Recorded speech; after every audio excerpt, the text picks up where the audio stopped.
Buenas, ¿cómo andan? Qué interesante esto hacer una pregunta que no puede ser respondida, ¿no? ¿Cómo andan? Cuando en realidad estoy hablando con un micrófono, pero nada, espero que anden muy bien. Empezamos con nuestra segunda clase grabada, con el seminario de Subjetividades Juveniles y Vínculos entre Jóvenes e Instituciones.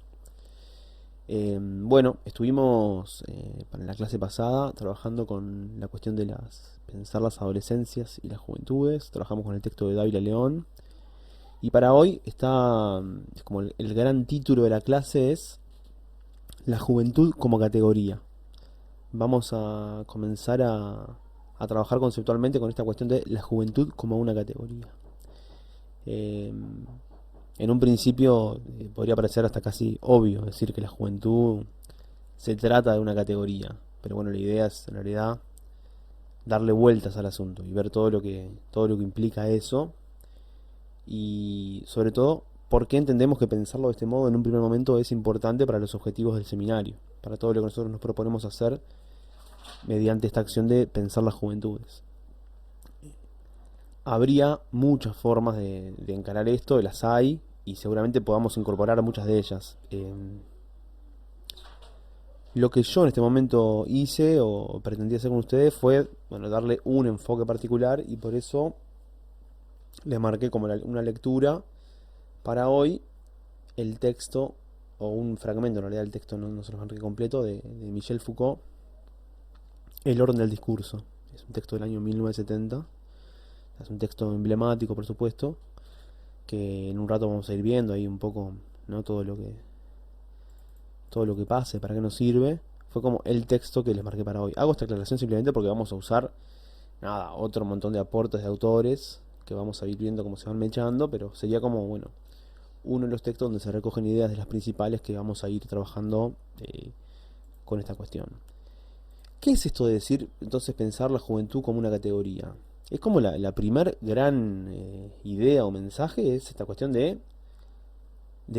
cortemos con la cuestión de pensar en el esencialismo de las cosas, ¿no? O en el determinismo biológico o de la naturaleza. Es decir, la juventud es, sí, pero es en tanto construcción, en tanto creación. Es una categoría, lo cual implica que la misma fue creada en un cierto, ¿no? Contexto histórico, social, y es sobre eso sobre lo que vamos a trabajar. Yo lo que hago acá es como, les hago como una propuesta, es como una invitación cuando les digo esto de pensemos las categorías como efectos y no como causas. Ustedes las categorías las pueden pensar como quieran y pueden darle las vueltas que quieran y yo espero que hagan eso, el trabajo sobre ellas de la manera que quieran. Pero mi invitación en un primer momento, y es como un punto fuerte de lo que son los objetivos del seminario, es a pensarla como un efecto y no como una causa. ¿Por qué? A mí me da la sensación, y cuando el otro día pensábamos en la cuestión de las adolescencias y las juventudes, y sobre todo con esta cuestión de la adolescencia, de que muchas veces en nuestra formación en psicología o en otros ámbitos del trabajo y del pensamiento, muchas veces caemos como en la tentación de un uso explicativo de las categorías. Esta cuestión de la adolescencia o la juventud o la vejez o lo que sea es tal cosa, entonces te pasan estas cosas, ¿no? Esto que decíamos el otro día de, como sos adolescente, bueno, sos rebelde o sos inseguro, ¿no? O estás en un caos absoluto hormonal. Entonces es como explicamos conductas, explicamos modalidades vinculares, explicamos formas de ser y estar en el mundo por el hecho de ser adolescente. Yo les propongo todo lo contrario, no pensarla como la causa de otras cosas, sino como el efecto, ¿no? Como el efecto de diferentes campos de fuerzas que son los que hacen posibles que al día de hoy estemos hablando de esta categoría. Les digo que es una invitación porque es una forma posible de pensarlo y es como la primera, ¿no? Es decir, pensemos qué es lo que tiene que pasar para que la juventud exista y exista de este modo. Yo acá les hago como ¿no? Les pongo una foto de un semáforo, que es como el ejemplo más simple que se ha tomado, sobre todo desde un posicionamiento más así bien marcado de la academia, ¿no? Del discurso más como más postmoderno, que es esta cuestión de pensar el semáforo para entender esto de lo relacional, ¿no? Ninguna categoría tiene sentido en sí misma, ¿no? Nunca el rojo va a significar detenerse, ni el verde va a significar avanzar. De hecho, el rojo, el verde y el amarillo no significan nada. Pero en un cierto sistema de diferencias, como es el de un semáforo, significa mucho. Pero significa mucho siempre en cuanto vos lo puedas pensar en lo que es su relación con los otros. En este caso, cada una de las luces para con las otras. Y en el caso de la juventud, es lo que decíamos el otro día, ¿no? La juventud existe porque existe la niñez y porque existe la adultez. Lo único propio que tiene la juventud, lo único inherente a la juventud, es el hecho de no ser otra cosa, ¿no? Tomamos acá como esta idea bien del pensamiento de, no sé, de Derrida que plantea, ¿no? Ninguna cosa es otra cosa que el hecho de no ser otra cosa. Aunque parezca un juego de palabras o hasta una tontería, es eso, ¿no? Es pensar cómo se inscribe un concepto en un sistema de diferencias. Y en un primer momento vamos a tomar a la juventud de este modo, ¿no? Pensándola desde su carácter relacional y que el sentido que tiene no es de ninguna manera esencial, no hay una esencia de la juventud, sino que se construye en la cultura y se construye a partir de cómo se vincula con los otros. Entonces yo acá les pongo incluso hasta para jugar con este ejemplo del semáforo, un par de viñetas que a mí me gustan mucho de Kino. Vieron acá, por ejemplo, en un semáforo y están como todos los monos pasando así con sus lianas y Tarzán esperando, como que cambie la luz, ¿no? Nada, es un humor muy, no sé cómo llamarles, de otra época, anacrónico, pero a mí me gusta mucho. Pero es como ridiculizando esta cuestión de, claro, ¿cómo en la selva va a ser un semáforo, no? Va a haber un semáforo, digo, qué absurdo la selva un semáforo. Y es tan absurdo como que lo haya en la ciudad, porque en realidad solamente tiene sentido si lo podemos inscribir en un sistema de sentido que nosotros construimos, que se crea como tal y que adquiere sentido en base a cómo se vincula una cosa con la otra.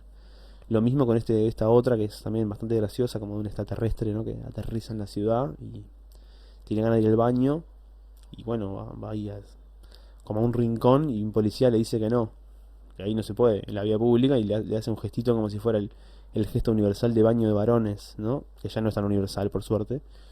Y nada, parecería que es el mismo símbolo que en un semáforo cuando se enciende en blanco como para cruzar y bueno, la siguiente escena está como en la cárcel, ¿no? Se ve que se lo confundió. Lo mismo, ¿no? Si uno no maneja el sistema de diferencias, hasta el semáforo en sí mismo pierde su sentido como tal. Vamos a tomar otro aporte de Paul Beatriz Preciado. Otro digo porque yo les dejé colgado ahí en el EVA un texto así como muy actual. Esto está sacado de un texto también muy emblemático de Paul Preciado, que es un texto del año 2000, se llama El Manifiesto Contrasexual, en el cual, pensando un poco la noción como Foucaultiana, ¿no? de las tecnologías, dice: la historia de la humanidad saldría beneficiada al rebautizarse como historia de las tecnologías, ¿no? Está como retomando ahí un planteamiento Foucaultiano eh, que refiere a las tecnologías de lo humano, a cómo se construyen y se ponen en funcionamiento determinadas tecnologías que de alguna manera producen lo humano y nos hacen percibirlo de tal manera. Y en este sentido, pensar la juventud como categoría construida desde una lógica relacional es esto, ¿no? Es una de las tantas tecnologías que se producen y que generan formas de estar en el mundo y formas de vincularnos, ¿no? Entre adultos y jóvenes, entre, bueno, adultos y niños. Ya vamos a ir profundizando en qué es lo que viene de la mano con cada una de estas cosas, pero me parece bien interesante esto de poder pensar en la propia idea de juventud como una tecnología más de lo humano, que nos hace estar en el mundo de una determinada manera. Hay como muchos lugares hacia donde podemos apuntar a la hora de pensar a la juventud como tecnología. Yo les voy a proponer algunos porque son con los que me siento más cómodo para compartir con ustedes y porque tampoco podemos abarcar todos. En este sentido, y ya un poco lo esbozábamos en la clase anterior, entiendo que la juventud como categoría es útil para pensar las relaciones de poder. Y en este sentido, como el ejemplo más claro y el que nos va a venir siempre a la mente primero es las relaciones de poder entre jóvenes y adultos, ¿no? Es un esquema bien básico, bien tradicional, discusiones que tienen cientos y cientos de años de cómo se vinculan los jóvenes y los adultos en una relación de poder asimétrica que los constituye como actores muchas veces antagonistas de lo social. Y bueno, pensar el modo en que se inscriben los jóvenes en las diferentes prácticas de lo social y su vínculo con los adultos es bueno pensar cómo están insertos en ese sistema de relaciones de poder. Y yo creo que esto aplica casi que para cualquier ámbito, ¿no? Porque aplica para el ámbito de lo doméstico y pensar las relaciones en la casa, así como para el ámbito de las instituciones educativas y cómo se vinculan los jóvenes o los adultos y lo que se espera de unos y de otros y la forma en la que se traten.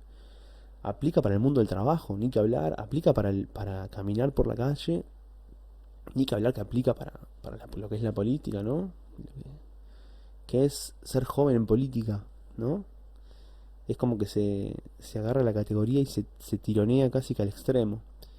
Pero bueno, pensar en ese sentido, en la juventud como efecto de un discurso que la construye como tal, nos hace entender un poco acerca de cómo es posible que hayamos naturalizado de tal modo cierto esquema de relaciones de poder entre adultos y jóvenes, ¿no? Y cómo esperamos que los jóvenes traten a los adultos, ¿no? Esta idea del respeto, ¿no? El respeto a los mayores. Hay como una especie de implícito o como una especie de discurso de sentido común que plantea algo así como que los jóvenes le deben a los adultos un cierto respeto que no debería ser recíproco, parece, ¿no? Cuando te dicen respetar a los mayores, es como que sí, bueno, también te pueden decir respetar a las personas, sean mayores, sean iguales, sean menores o sean lo que sean. Pero sin embargo está esta cuestión como, por ejemplo, del respeto, ¿no?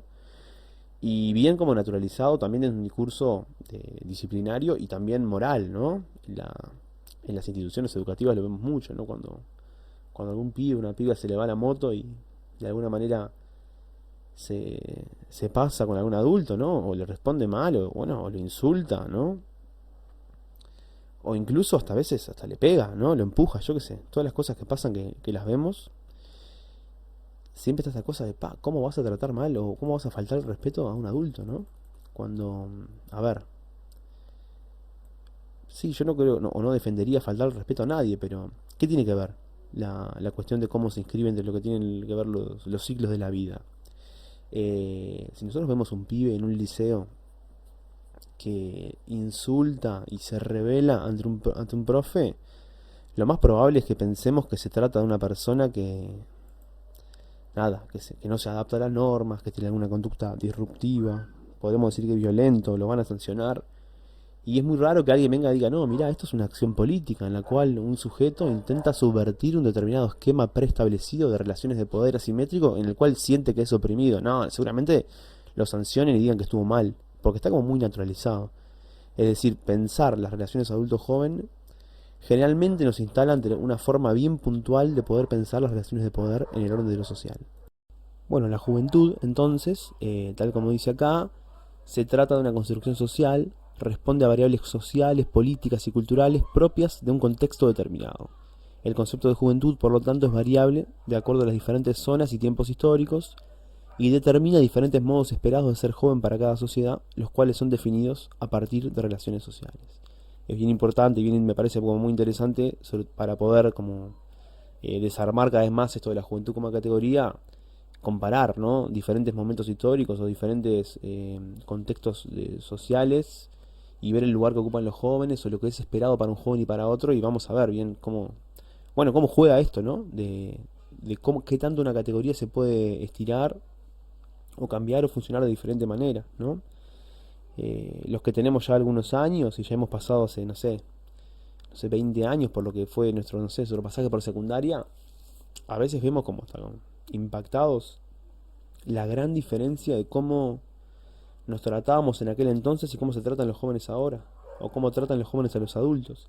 Y más allá de las valoraciones que hacemos cada uno de nosotros por nuestra propia implicación, creo que lo importante es entender esto, ¿no? Cómo lo esperado para la juventud se define para cada momento y espacio determinado. En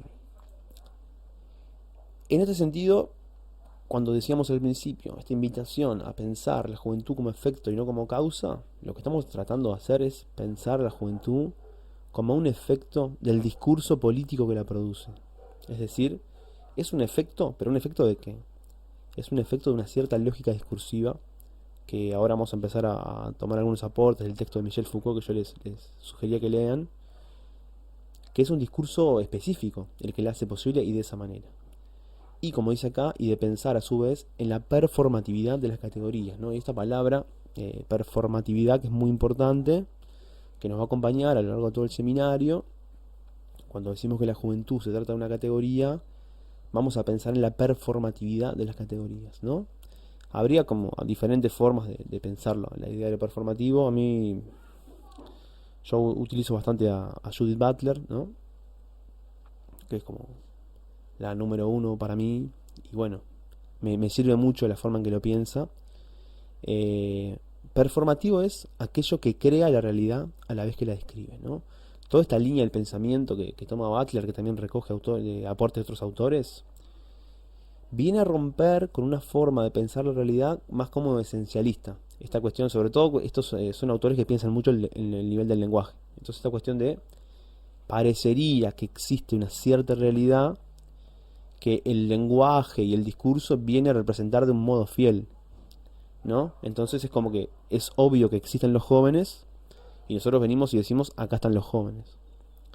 Pensar en la performatividad de las categorías es desarmar, destruir ese discurso. La realidad no existe para que venga alguien a describirla, sino que describir la realidad para Butler es crearla, ¿no?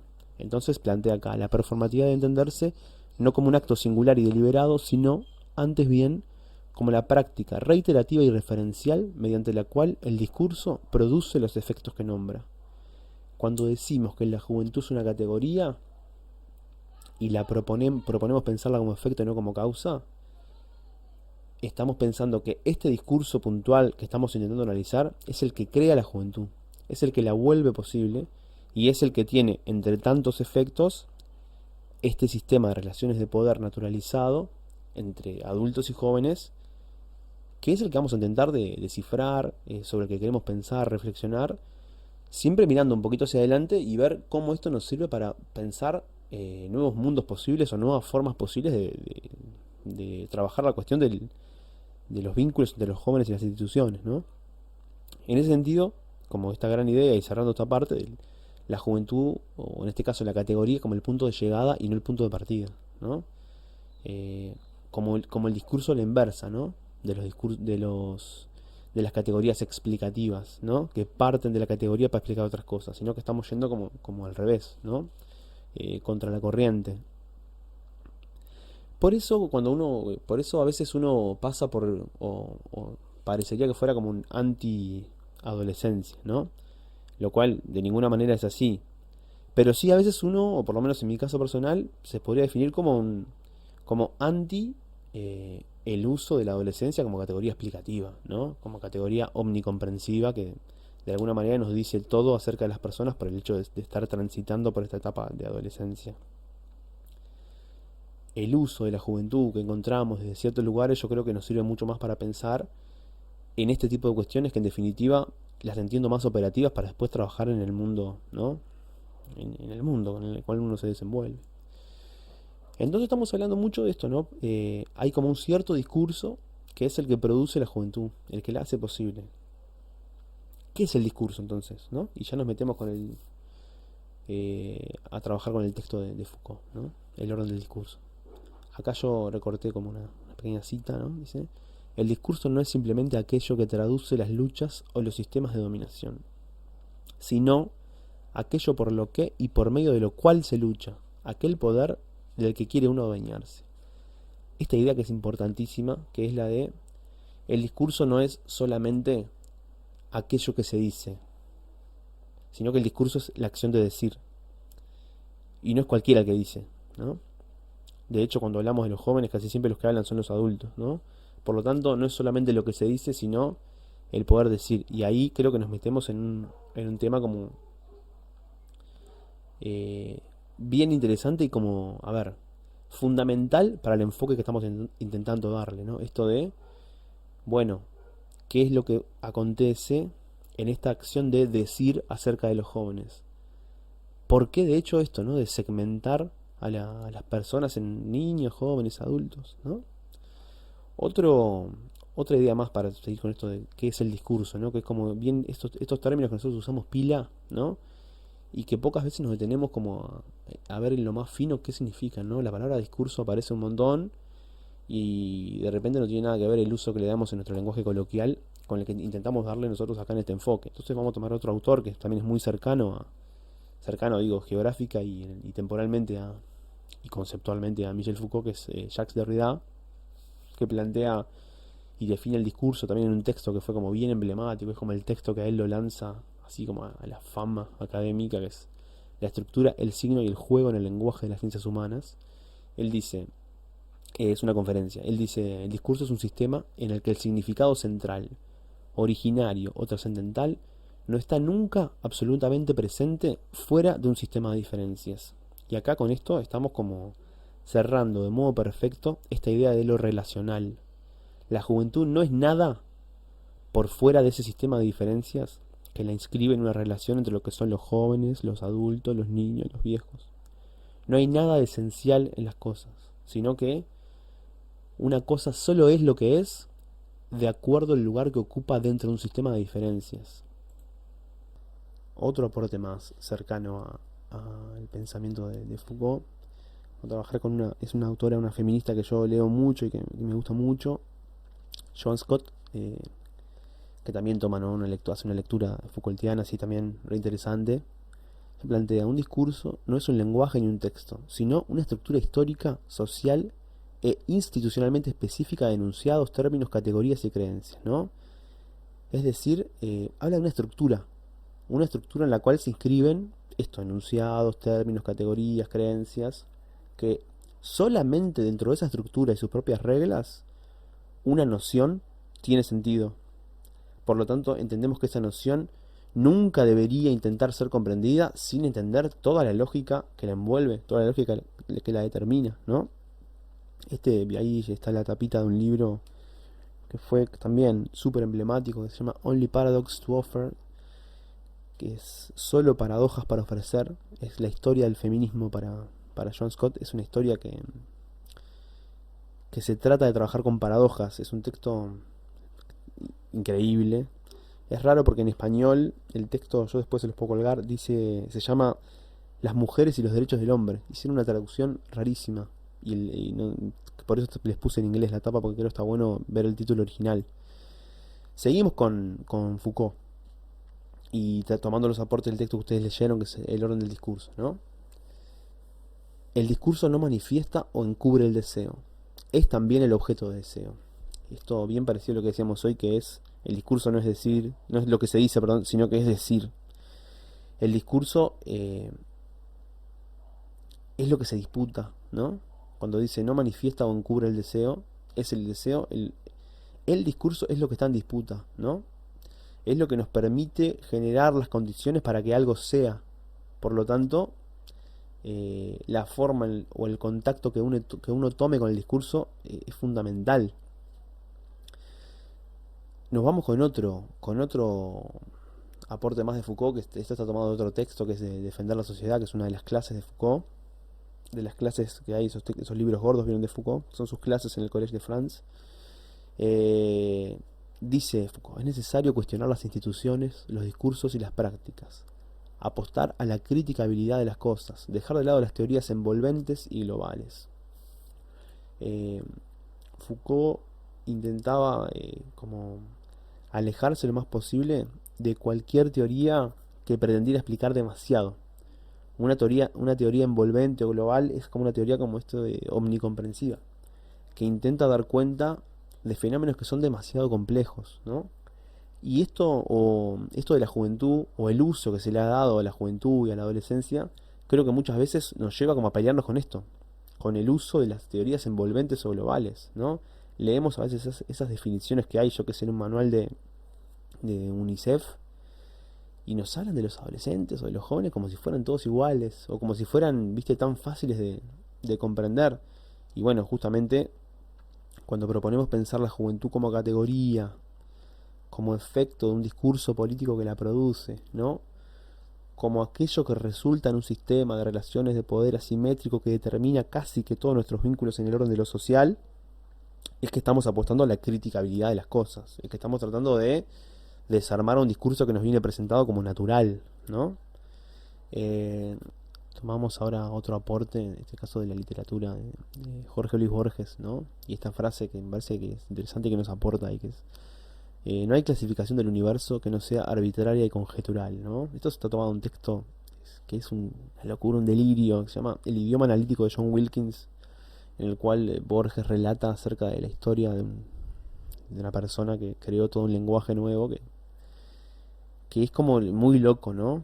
Pero a su vez es como tremendamente loco. Pero lo más loco de todo es creer que nuestro idioma es menos loco que ese, ¿no?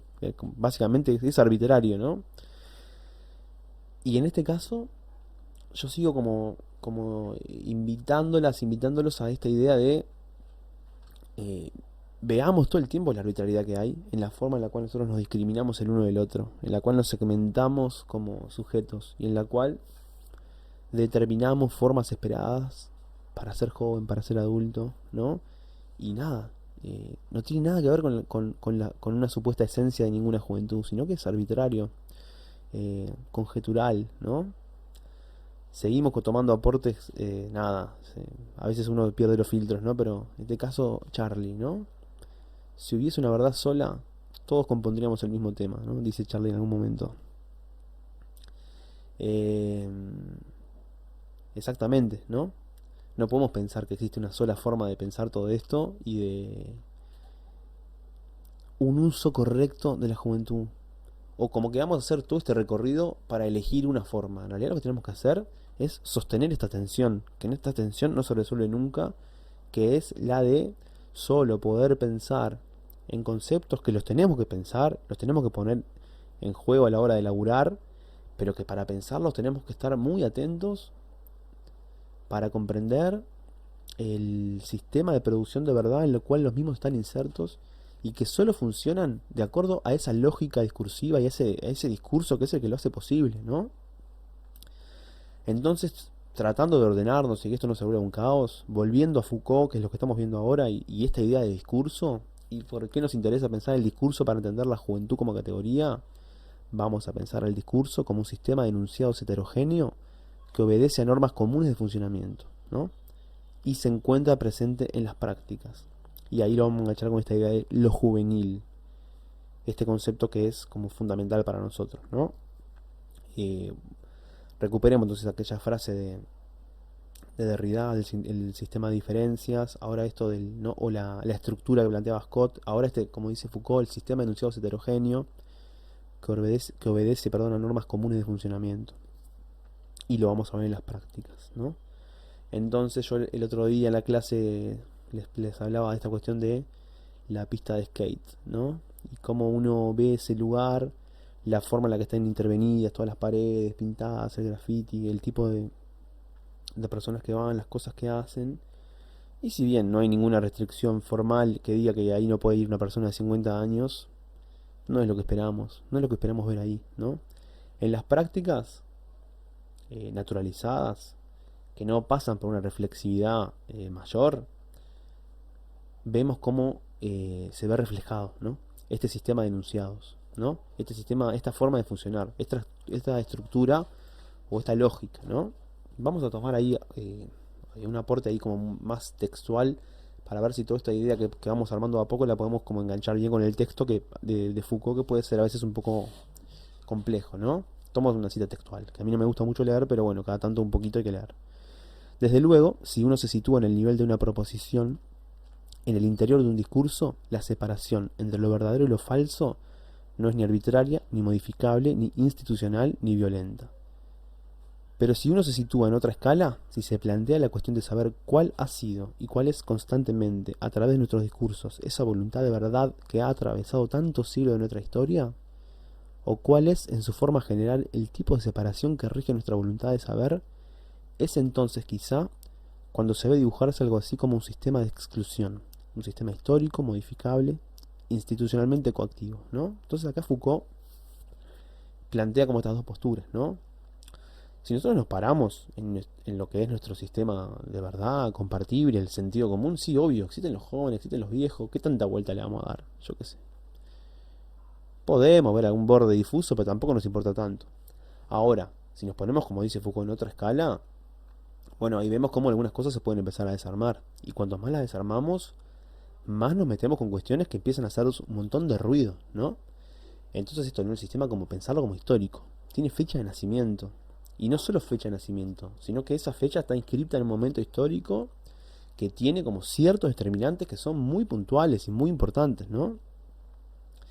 Entonces, en esta lógica de pensar el discurso desde este lugar, nos lleva como también a empezar a usar como al voleo todo el tiempo algunos términos en los cuales yo quisiera como, por lo menos, detenernos y mencionarlos, ¿no? Como esto del el discurso adultocéntrico, que es algo sobre lo que ya nos vamos a playar más adelante, pero hay un discurso que pone en lo que es la relación de poder al adulto en el punto central, ¿no? El acceso máximo al poder. El discurso sentido común, cuando yo uso mucho esta frase, un discurso sentido común, creo que se entiende, pero es esta cuestión de, es algo como que es obvio, ¿no? O que todos pensamos que es obvio. Después, claro, lo empezamos a desarmar un poco, a discutir y nos damos cuenta que es obvio porque alguien dijo que era obvio, pero también tiene sus grises, ¿no? Formación discursiva, que lo vamos a ver ahora, lógica discursiva, que también lo vamos a ver ahora, y discurso hegemónico, que también lo vamos a ver ahora más adelante, ¿no? Pero empezamos como a usar este uso del término discurso como dentro de un montón de conceptos que para nosotros pasan a ser muy importantes y quiero que quede como acá marcado para ir y volver, pero no decirlos como la ligera, porque son, repito, muy importantes para nosotros. Seguimos tomando algunas partecitas del texto de Foucault. Dice así: pues esta voluntad de verdad, como en los otros sistemas de exclusión, se apoya en una base institucional. Está a la vez reforzada y acompañada por una densa serie de prácticas, como la pedagogía, el sistema de libros, la edición, las bibliotecas, las sociedades de sabios de antaño, los laboratorios actuales. Pero es acompañada también, más profundamente sin duda, por la forma que tiene el saber de ponerse en práctica, en una sociedad, en la que es valorado, distribuido, repartido y en cierta forma atribuido, ¿no? Acá de lo que nos está hablando Foucault es de las instituciones, ¿no? De cómo este sistema que se construye, que es arbitrario, que tiene como una connotación histórica, puede ponerse en juego, y ahí lo vemos, ¿no? Todo un sistema de prácticas desde chiquito, y por eso ahí está bueno volver ahora a la frase de Preciado ahí inicial, que era la de las tecnologías, ¿no? Ya desde chiquitos nos plantean como esto, ¿no? Nos enseñan, ¿no? La pedagogía, lo que leemos, las canciones que escuchamos, las películas que vemos, ¿no? Los libros, ¿no? Los sabios, es decir, quiénes son los que tienen la verdad, ¿no? Y bueno, por qué hay ciertos discursos más valorados que otros, ¿no? Y de esa manera se va instituyendo, se va generando como esta idea de la verdad, ¿no? La noción que había quedado colgada, práctica discursiva. Esto lo vamos a tomar de un texto de Foucault que es la arqueología del saber, ¿no?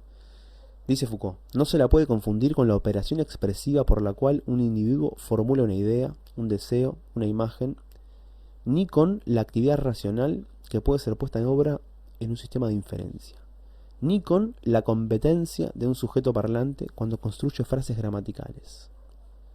Es un conjunto de reglas anónimas, históricas, siempre determinadas en el tiempo y el espacio, que han definido en una época dada y para un área social, económica, geográfica o lingüística dada, las condiciones de ejercicio de la función enunciativa.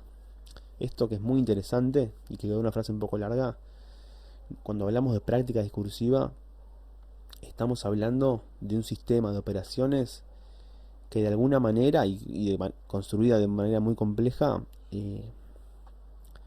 vuelven posible que algo sea dicho y que en ese ser dicho tenga los efectos que tiene, ¿no? No estamos hablando de una persona que habla y que dice algo o que pretende decir algo, sino de esta, como dice acá, ¿no?